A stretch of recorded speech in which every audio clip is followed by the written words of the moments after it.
Our text is in 2 Corinthians chapter 12, verses 9 to 10. Let me read it and then show you the outline of what we will be discussing today. And after that, we will pray. Verse 9, "But he said to me, My grace is sufficient for you, for my power is made perfect in weakness. Therefore, I will boast all the more gladly for my weaknesses, so that the power of Christ may rest upon me." In verse 10, "For the sake of Christ, I am content with weaknesses, insults, hardships, persecutions, and calamities. For when I am weak, then I am strong." If you will notice, don't take out that verses 9 and 10. If you will notice the first part of verse 9, which says, "But he said to me," and then it follows by, "My grace is sufficient for you, for my power is made perfect in weaknesses," and those are in red. So we have to understand that that is the answer of God to Paul's prayer. And then after that, it follows, it says, "Therefore," up to verse 10 all the way, we will see the response of the Apostle Paul. That is why our title for this morning's message is "God Answer, Man Responds." So under the first part of regarding God's answer, we will see the promise of God's sufficiency of grace. And then secondly, the strength of God's power in weaknesses. And then concerning the response of Apostle Paul, we can see boasting in his weaknesses. We can see there his response was rejoicing and contentment. And then on the third part, I will be giving you some of the ways to glory, boast, and find joy in times of trials. Before we continue, shall we pray?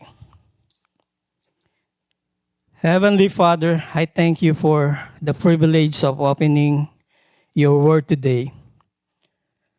I surrender my hearts, my mind, and my soul, my ego, including my anxiety, into you, Lord.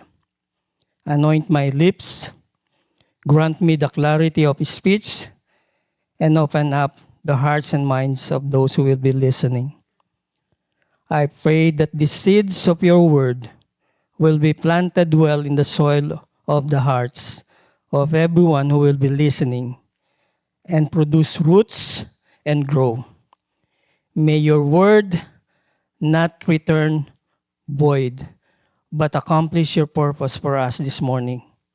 In Jesus' name, I pray. Amen. One day, during his great mission in London, Mr. D.L. Moody was holding a meeting at a theater packed with the most select audience. Noblemen, noblewomen were there in large numbers, and a prominent member of the royal family was in the royal box. Mr. Moody arose to read the scripture lessons. He attempted to read Luke chapter 4, verse 27. "And many lepers were in Israel in the time of Eliseus the prophet." When he came to the name Eliseus, he stammered and stuttered over it. He went back to the beginning of the verse and began to read it again. But when he reached the word Eliseus, he could not get over it.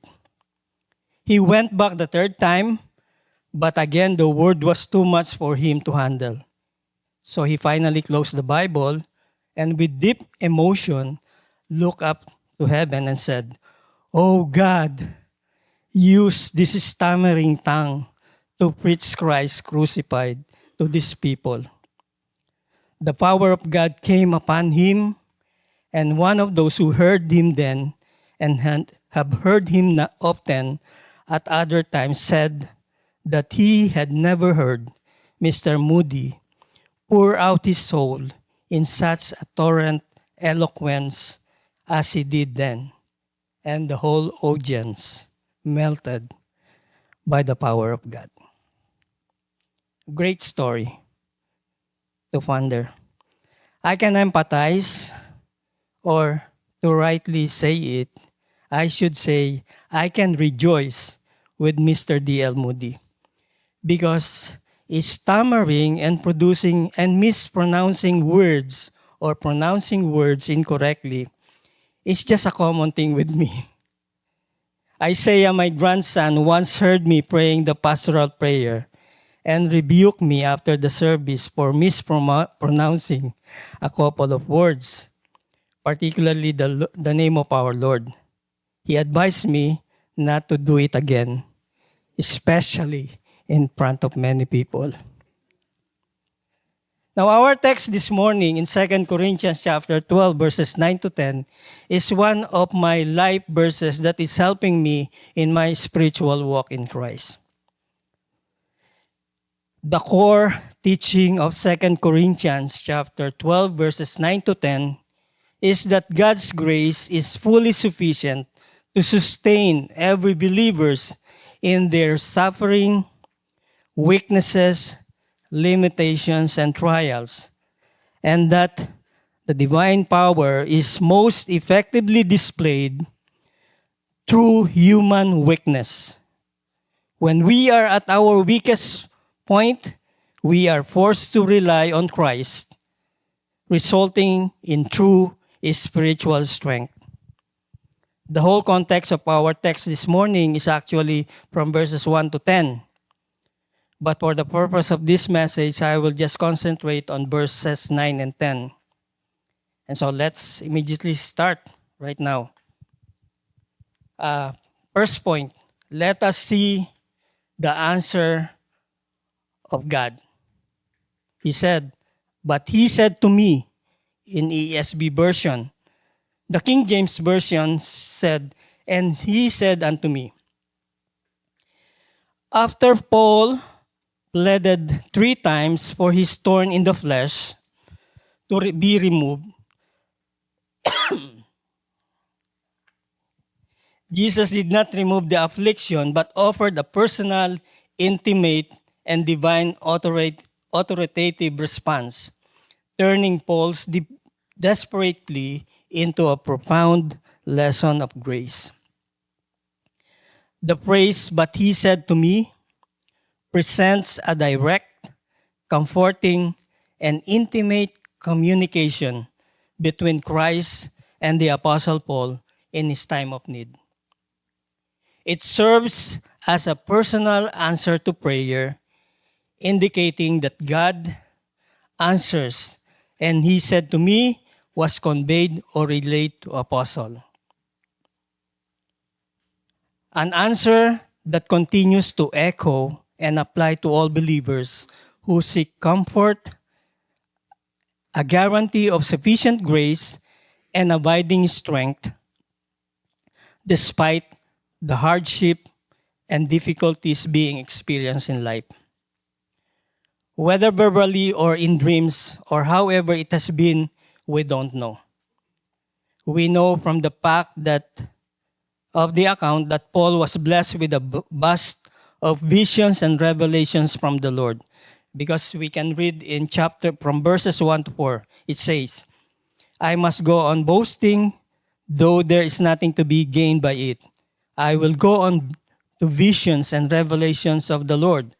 I know a man in Christ who 14 years ago was caught up to the third heaven, whether in the body or out of the body, I don't know.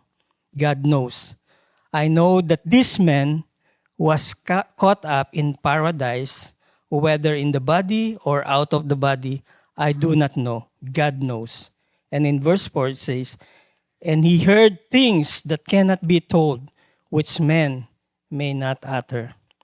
So, in what way or however it may be, that the answer of God was conveyed to Paul, we don't know. But we know that Paul has been blessed with many visions. Now notice the promise of God's sufficiency of grace in his answer to Paul. The promise of God's sufficiency, not just grace, sufficient grace in his answer to Paul. It is important, first of all, to understand the biblical meaning and the biblical sense of the word grace. As it was used in our text, grace is defined as God giving what is needed, not what is deserved. Grace is all-encompassing. It is not just limited to salvation. It covers daily needed strength, spiritual gifts, and endurance. Grace is given not just for salvation, but also to train believers to live godly lives. As is stated in the book Desiring God, God's grace is defined as unmerited favor, providing not just pardon, but the daily enabling power to endure and to thrive despite limitation. As what Titus chapter 2 verses 1 and 12 said, verse 11 says, "For the grace of God has appeared, bringing salvation for all people." And in verse 12 it says, "Training us to renounce ungodliness and worldly passion, and to live life self-controlled, upright, and godly lives in the present age."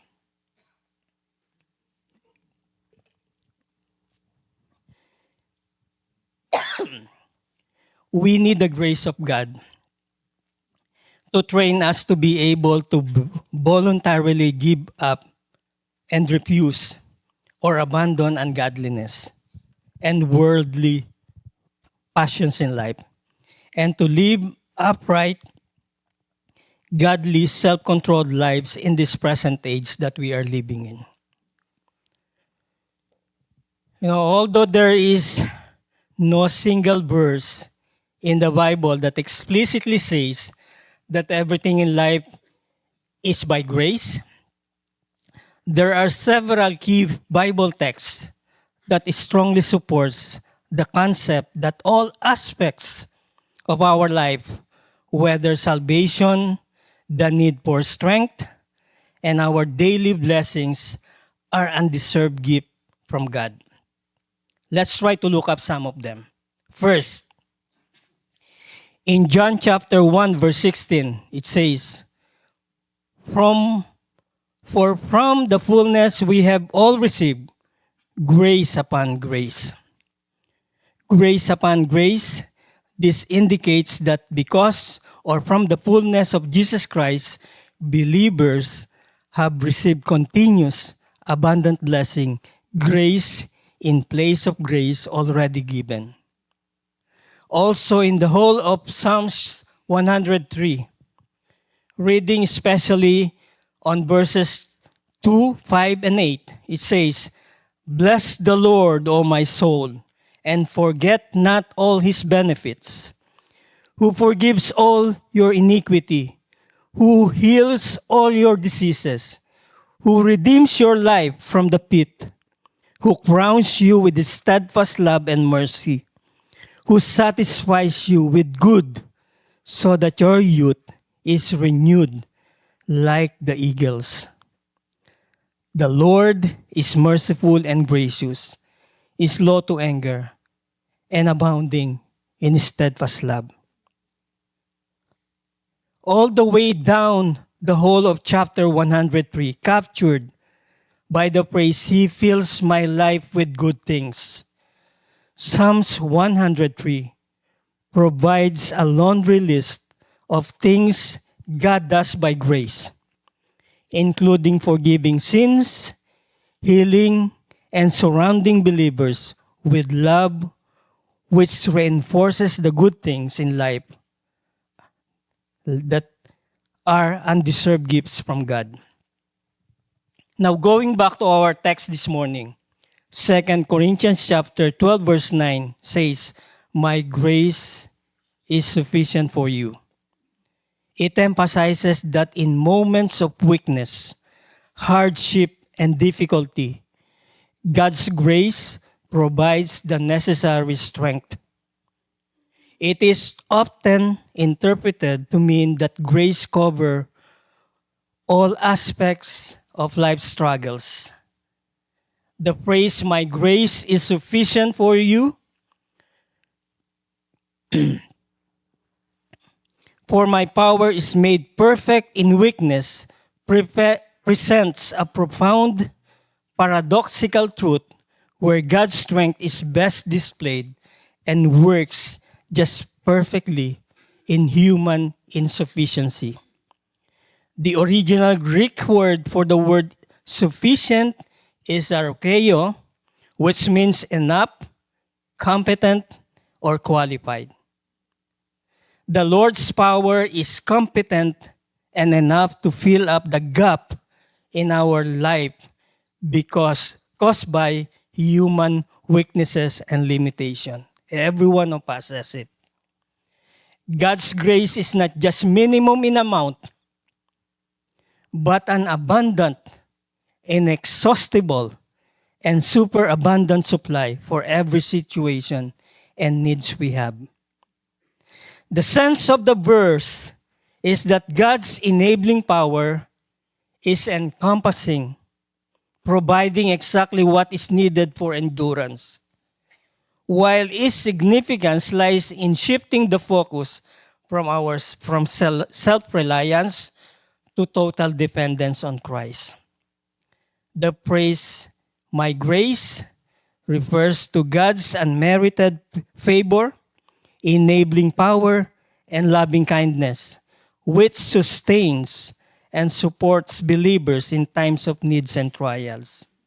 So remember, when you feel burdened because of your weaknesses and limitation, incapable of accomplishing what God wants us to do, remember what the Lord said, "My grace is sufficient for you, for my power is made perfect in weakness."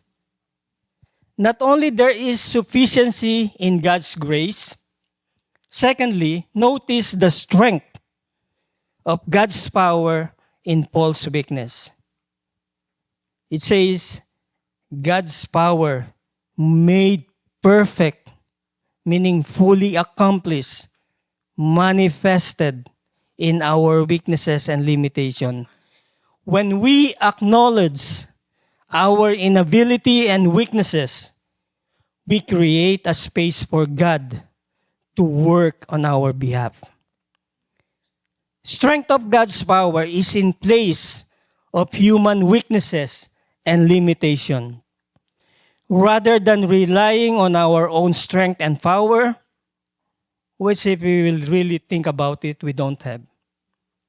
Trust God's strength and power to work through our weaknesses and limitations.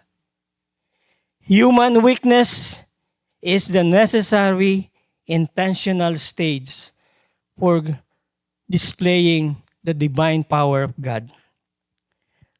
Rather than a liability, personal limitations are portrayed as assets that facilitate reliance on God, allowing His strength to be fully revealed and showcased. The weakness that Paul refers in our text does not necessarily refers to sin, but rather human frailty, physical ailments, emotional burdens, or lack of resources that makes one feel inadequate and dependent. Contextually, Paul is referring to a thorn in the flesh, a persistent, painful trial he pleaded to be removed, but which God allowed to remain to keep him humble. The strength in our verse is not human endurance, but the supernatural power of Christ that rests upon over the believer. God's power is made perfect, that is brought to full expressions in our weaknesses. Human weakness, infirmities, and failures are not barriers to God's work. They are conduit to it. Weakness does not limit God. Rather, it provides a platform for His strength to be displayed and magnified. The phrase made perfect means that God's power is brought to its intended goal of full effectiveness in a person's life when they are weak. This verse encourages us to embrace our weaknesses and find strength in God. It reminds us that we don't have to rely solely on our own abilities and resources. It reminds us that we don't have to rely solely on our abilities and resources. Instead, we can lean on God and trust His provisions. It is in our moments of weakness that we can experience the transformative power of God's grace and the indwelling of His strength. I myself can attest to this, to the sufficiency of God's supply and the strength of power of God's grace, as it happened to me many times, even as now. It sustains me with much needed grace to fill up my inadequacy due to my weakness and limitation. Secondly, not only the sufficiency of God's grace, the strength and power of God's grace, notice the response of Paul. Paul responds with boasting in his infirmity. Notice first the rejoicing. The original Greek word for the word boast, means to take pride in, to glory, to rejoice in. In the context of this verse, Paul is using the verse to boast not in a sense of arrogant self-promotion of himself. Rather, he is boasting the more, but rather he was expressing his joyful, confident, and public acknowledgement of his own limitation. Paul is expressing his joy, confidence, trust, and submission to God's power rather than himself. Choosing to boast in his limitation and weaknesses because his situation allows the power of Christ to rest upon him. The sense is not merely resignation to suffering, but most gladly taking pleasure in it and rejoicing about his limitation and affliction, knowing that it creates a space for Christ's power to rest or dwell upon him. Paul boasts in his weaknesses not because they are desirable, but because they provide a canvas for Christ's power to be showcased.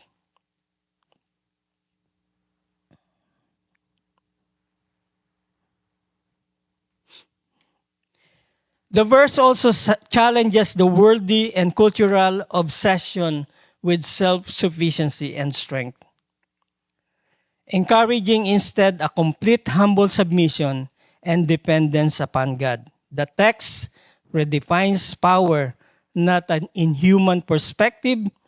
It redefines that power is not self-sufficiency as the world defines it and understands it, but rather dependence on God, which often brings comfort, joy, and endurance through difficult times. The last few days have been a life learning experience in genuine humility for me. Understanding of what faith really is and trusting who God is really is in my life. God showed me a lot of weaknesses and limitations in myself to continue on what I have been called to do. My reaction was I shrink down and collapsed under the weight of pressure of the situation. I responded in false humility. I looked less of myself. I focused on myself, my incapability, my unworthiness to continue the course of my calling. I expressed my feelings and emotions in defeat and resignation from what God wants me to do. Thank God that He supplied me with much needed sufficient grace to see and understand what He is doing and teaching me in my life. I don't need to think less of myself. Rather, I have to think of myself less, meaning I have to have a genuine humility to accept that it is not about me, but it is about Him, God. And the power to continue and be victorious over my situation does not depend on myself and my capability, but God, who is able to supply the sufficient grace and the strong power to accomplish what needs to be accomplished. Many times, that is what is happening to us. When asked to do or to be a part of something in the church, we refused and turned down the calling because we already have a preconceived notion of ourselves.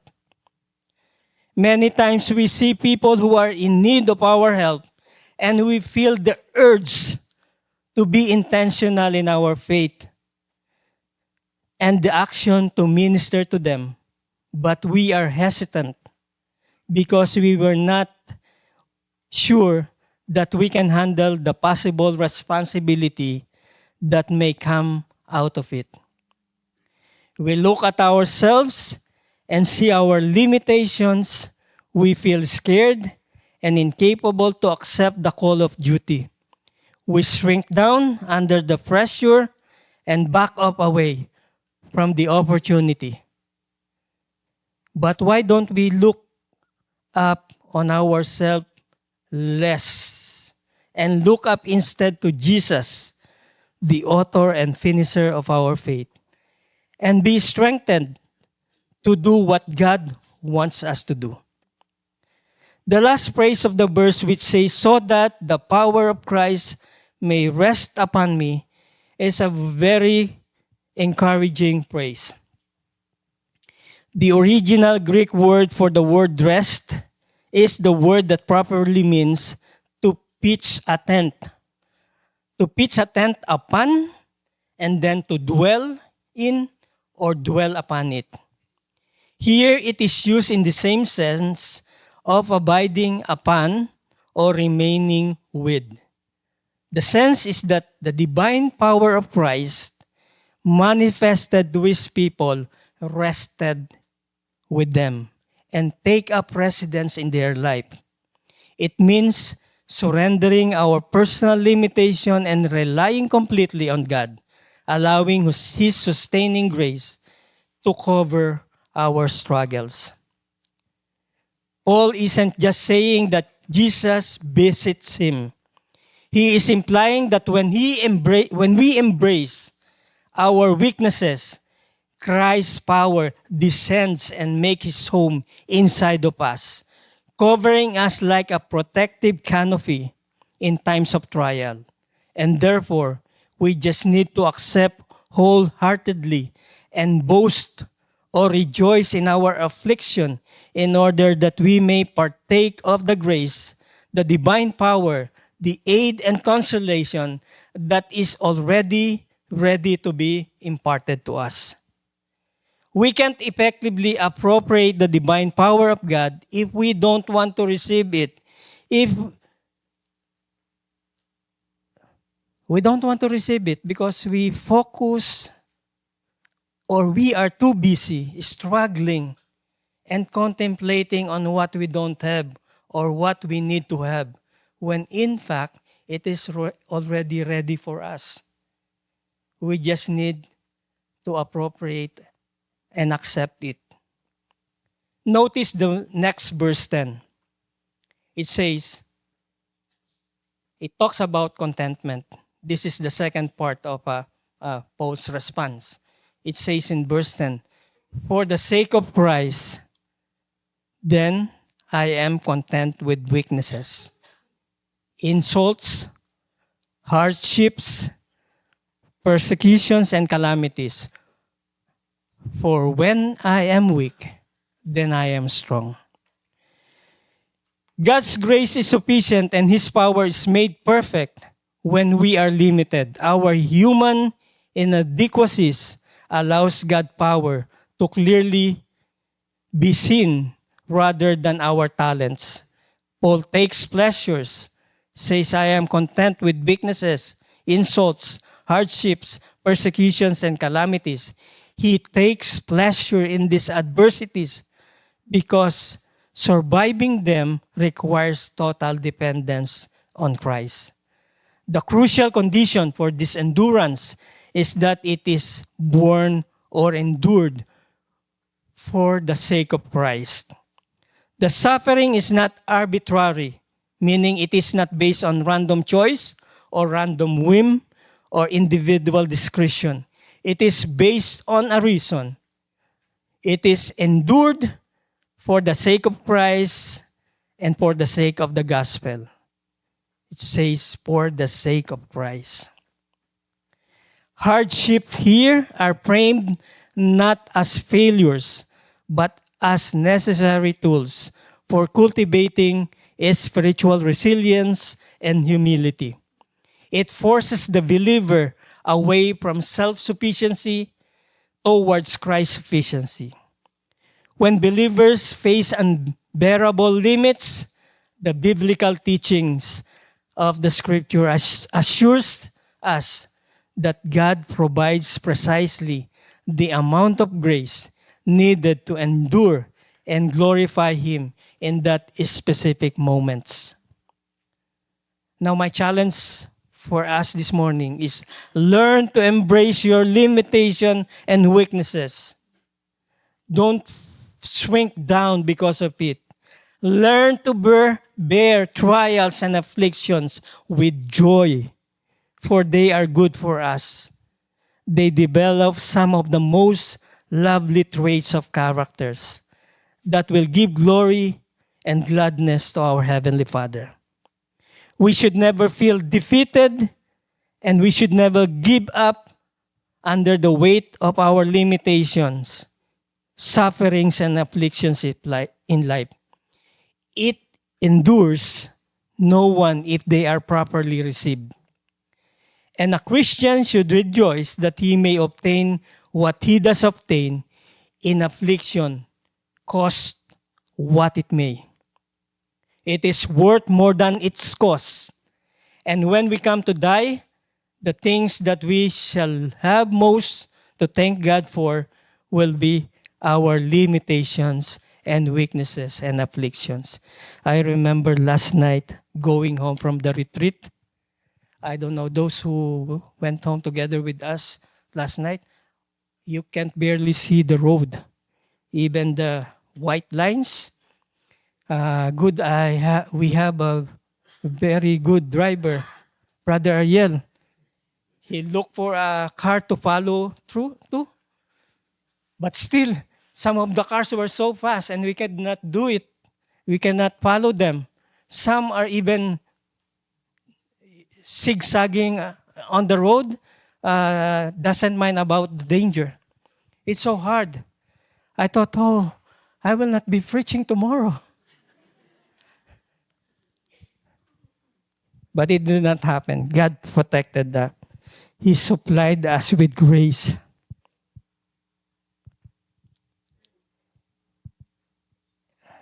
If our limitations, weakness, and afflictions are the means of raising us to a higher seat in heaven and placing us nearer to the place of our Redeemer, there in the future eternity, I am personally convinced and will ask the question, who amongst us who profess to be a genuine believer of the Lord Jesus would dare not to rejoice in his limitations, weaknesses, and in his times of trial? I mentioned a while ago that the few days have been a hard learning life experience in humility for me. I thank God for giving me his sufficient grace to sustain me in my times of troubles or struggles to learn.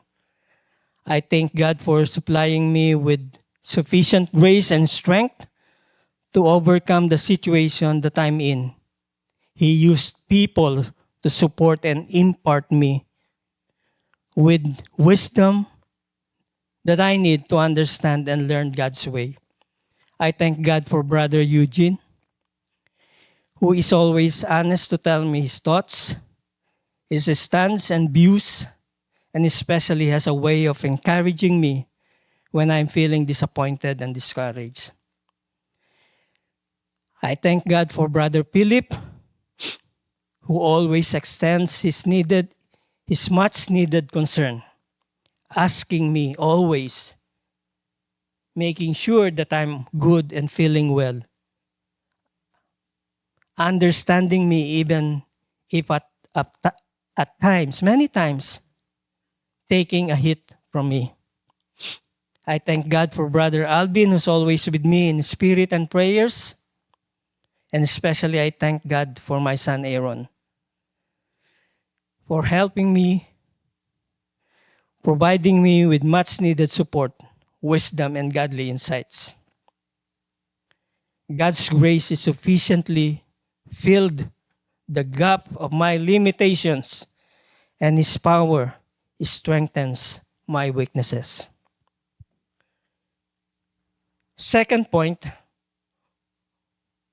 what are some of the ways on how to glory and be glad and find joy in weaknesses, limitations, and times of trial?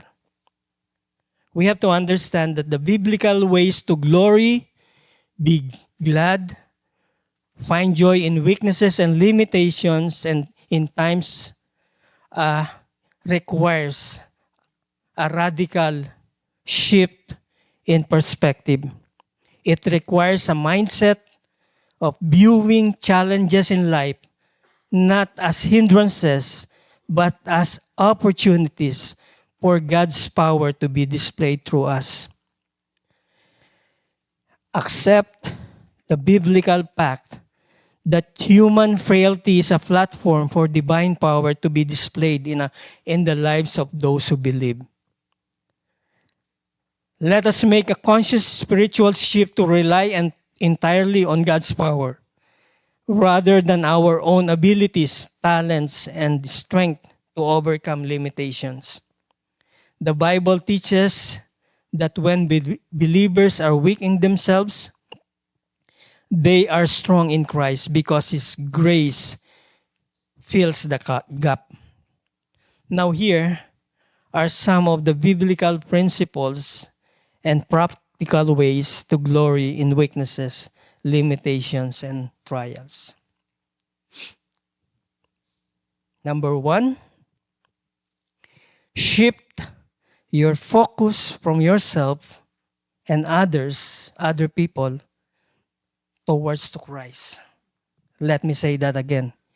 Shift your focus from yourself and other people towards Christ.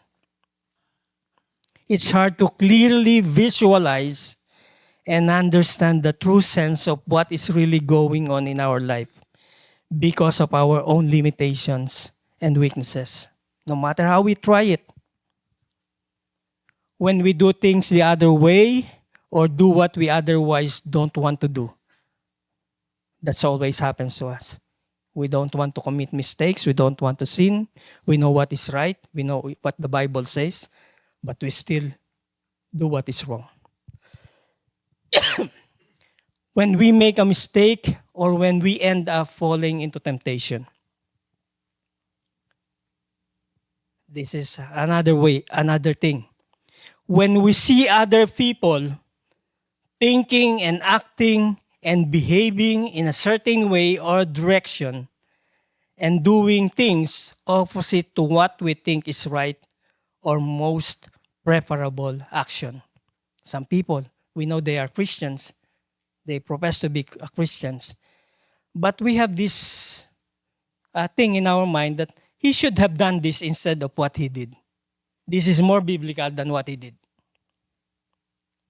Now, if we are focusing on ourselves and other people, we will most likely end up in disappointment. We'll become judgmental and feel betrayed when we linger our thoughts and when we struggle focusing our eyes and attention on ourselves and other people. We will not be able to get, maybe, all the answers to all our questions of why, what, and how. We will not be able to fully understand the innermost thoughts of men and be able to get what we want to know. But focusing our eyes to Jesus will provide peace, comfort, and deliverance for us as we navigate our struggles and situations in life.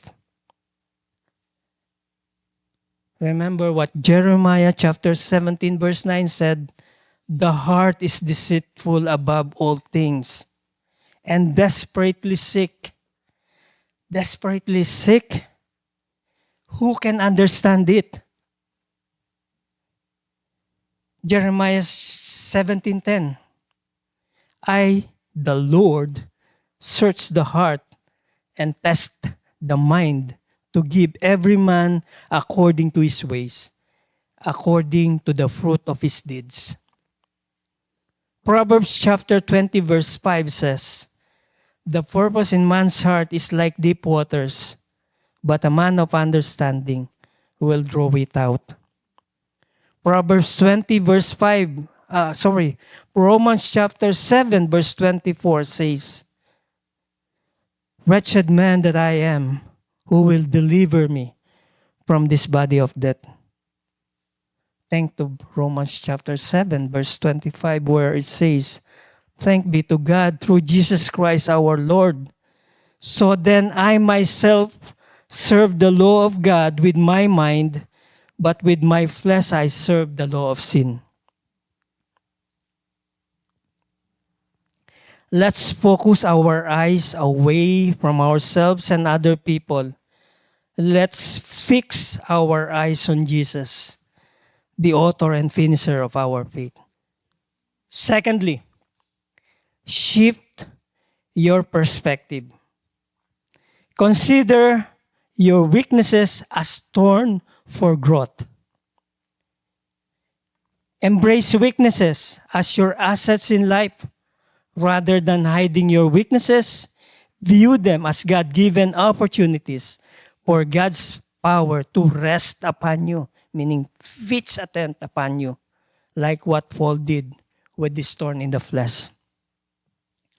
Third one, understand the purpose of trial.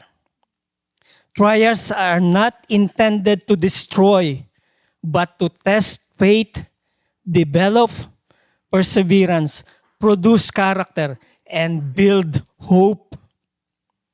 Romans chapter 5 verse 3 says, "Not only that, but we rejoice in sufferings, knowing that sufferings produces endurance." Romans chapter 5 verse 4, "And endurance produces character, and character produces hope." James chapter 1 verse 2, "Count it all joy, my brothers, when you meet trials of various kinds." James chapter 1 verse 3, "For you know that the testing of your faith produces steadfastness. Verse 4, and let steadfastness have its full effect, that you may be perfect and complete, lacking in nothing. Fourth, see limitations as protections. Limitation often keep believers humble and prevent them from becoming conceited, forcing reliance on God rather than self. Fifth, adopt an eternal point of view. Remember that present sufferings are light momentarily compared to the eternal glory that they are achieving. 2 Corinthians chapter 4 verse 17 says, for this light momentary affliction is preparing for us an eternal weight of glory beyond all comparison.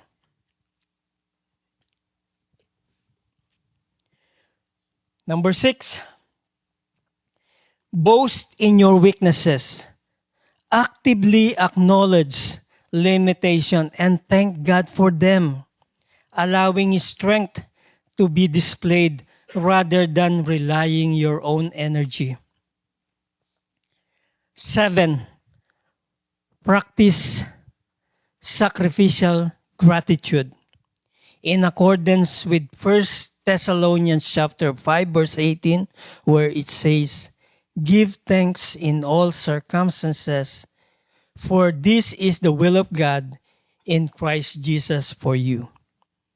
Give thanks in all circumstances, not necessarily for the hardship, but the help that we receive and experience, we gained in the midst of it, and the result it will produce to us.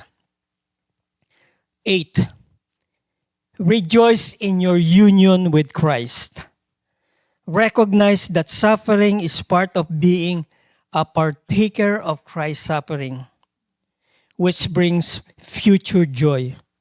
1 Peter chapter 4 verse 12 says, beloved, do not be surprised at the fiery trial when it comes upon you to test you, as though something strange were happening to you.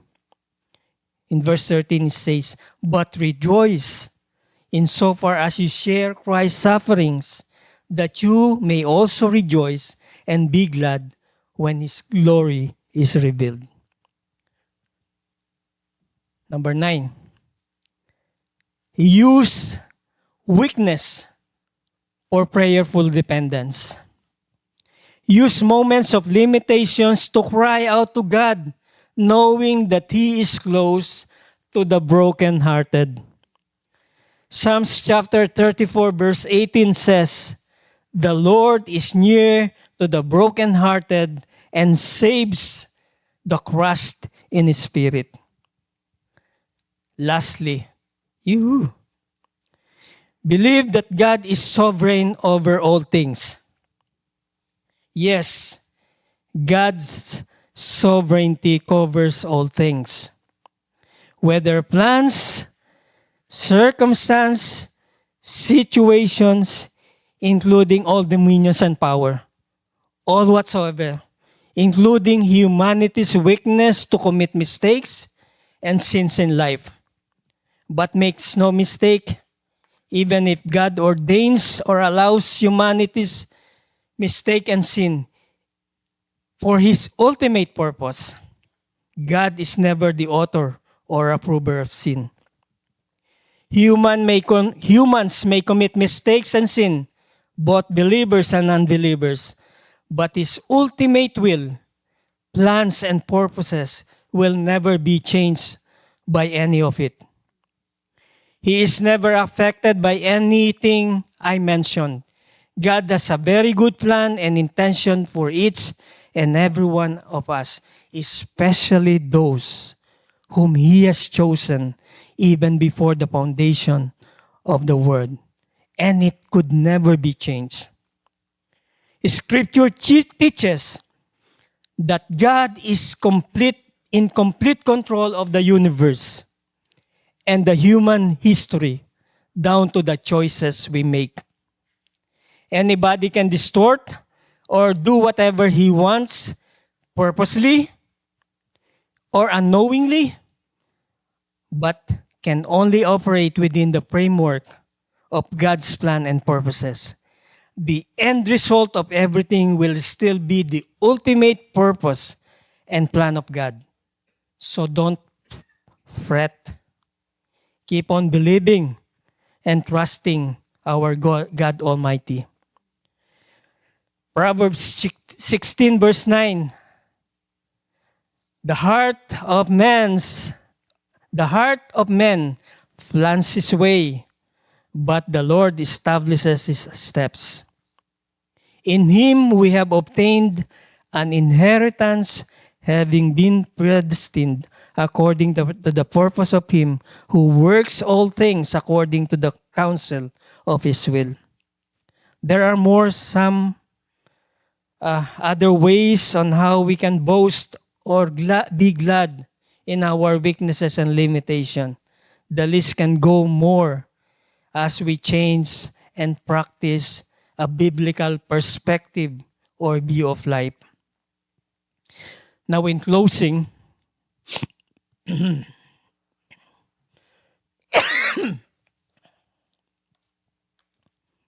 Second Corinthians chapter 12 verse 9 teaches that God's grace is sufficient to sustain believers through any weaknesses, infirmities, trials, and sufferings in life. As God's divine strength is perfected, made complete, and most evident within human weaknesses. Instead of removing Paul's thorn in the flesh, God provided enough power for him to endure, transforming suffering into a venue demonstrating Christ's power. 2 Corinthians chapter 12 verse 9 also invites believer to stop trying to be strong on their own. Instead, allow God to be strong for them, especially during times of physical, emotional, and spiritual weaknesses. Paul learns that when he is weak, he is strong because his lack of self-sufficiency allows God's strength to operate in full capacity. These verses are a reminder for us believers that when we feel like we're in the lowest point of our life, we must believe that we were never abandoned, but instead we are in a position to experience the full, sustaining, and transformative power of God's grace.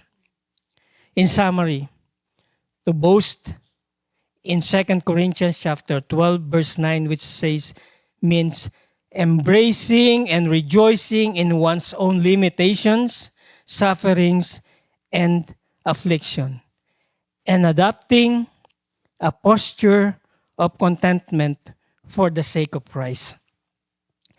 Understanding and viewing them as a positive opportunity to showcase the power of Christ in our life so that the power of Christ may rest, pitch a tent upon us, and give us a place to dwell into and find rest.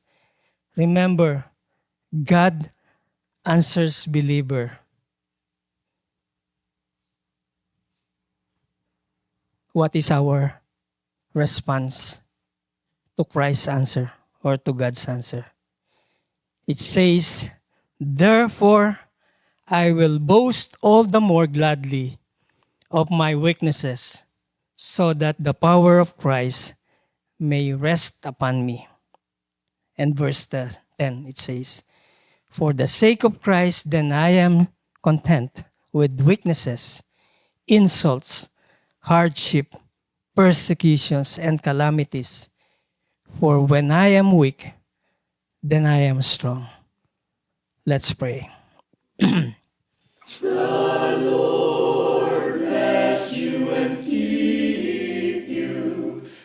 Lord lift his countenance upon and give you peace. The Lord make his face to shine upon you, and be gracious